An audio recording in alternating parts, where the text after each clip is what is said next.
విశాఖ బీచ్లో అతి ఉత్సాహం. బీచ్లో ఫోటోలు, రీల్స్ కోసం కారుతో హంగామా.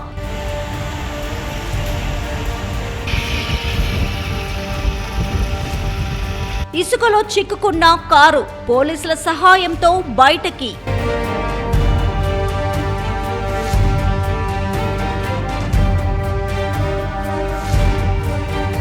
రూల్స్ తప్పితే తప్పదు మూల్యం.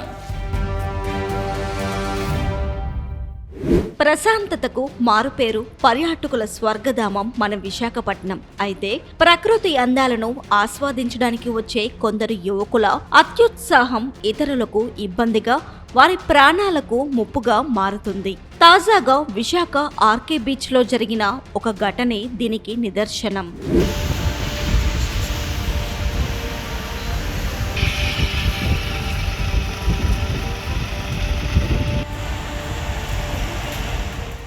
హైదరాబాద్ నుంచి వారాంతపు సెలవులు గడిపేందుకు విశాఖపట్నం వచ్చిన కొందరు యువకులు ఆర్కే బీచ్ లో చేసిన హంగామా స్థానికులను, పర్యాటకులను ఆశ్చర్యానికి గురిచేసింది. సోషల్ మీడియాలో లైక్స్, ఫోటోల కోసం వారు ఏకంగా తమ కారును సముద్రపు ఇసుకలోకి దించేశారు. అలల దగ్గర కారు పెట్టి ఫోటోలు దిగాలన్న వారి అత్యుత్సాహం కాస్త బెడిసికొట్టింది. ఇసుకలో కారు 4 చక్రాలు పూర్తిగా కూరుకుపోయాయి.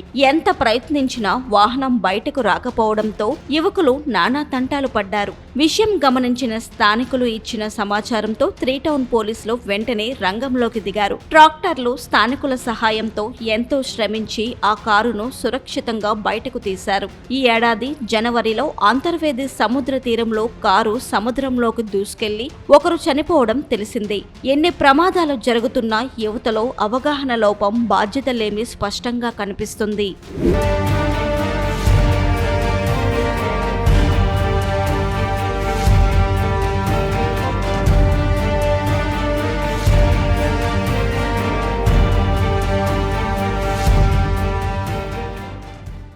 విశాఖ పర్యాటక రంగం రోజు రోజుకు అభివృద్ధి చెందుతుంది. దేశ విదేశాల నుంచి పర్యాటకులు ఇక్కడికి వస్తుంటారు. అయితే ఈ మధ్య కాలంలో కొందరు యువకులు పర్యాటక ప్రాంతాల్లో వ్యవహరిస్తున్న తీరు ఆందోళన కలిగిస్తుంది.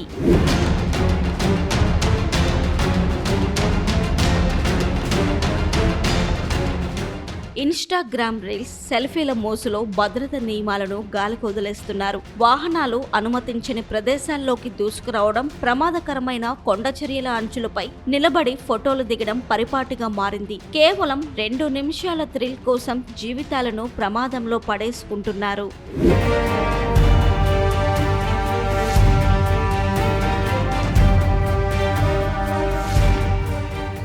ఆర్కే బీచ్, రుషికొండ, యారాడ బీచ్లలో లోపల భయంకరమైన అండర్ కరెంట్స్ ఉంటాయి. పైకి అలలు ప్రశాంతంగా కనిపిస్తున్నా లోపల ఇసుక కోత వల్ల ఏర్పడే సుడిగుండాలు మనుషులను క్షణాల్లో సముద్రం లోపలికి లాగేస్తాయి. సముద్రంలో స్నానాలకు దిగి సరదాగా కేరింతలు కొడుతున్న సమయంలోనే రాకాసి అలలు వచ్చి ఎంతో మంది యువకులను, విద్యార్థులను బలి తీసుకున్న ఘటనలు విశాఖలో అనేకం ఉన్నాయి. స్విమ్మింగ్ వచ్చు కదా అని అతి విశ్వాసంతో సముద్రంలోకి దిగడం ప్రాణాంతకం.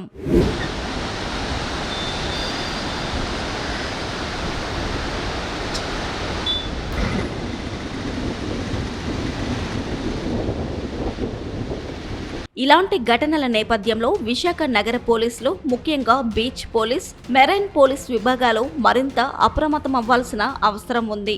ఆర్కే బీచ్ పొడవునా సీసీటీవీ కెమెరాలతో కమాండ్ కంట్రోల్ రూమ్ నుంచి నిరంతరం పర్యవేక్షిస్తున్నప్పటికీ ఇలా కారు రోడ్డు నుండి ఇసుకలోనికి వచ్చే వరకు ఎవరూ గమనించకపోవడం ఏంటని పర్యాటక ప్రేమికుల నుండి వస్తున్న వాదన.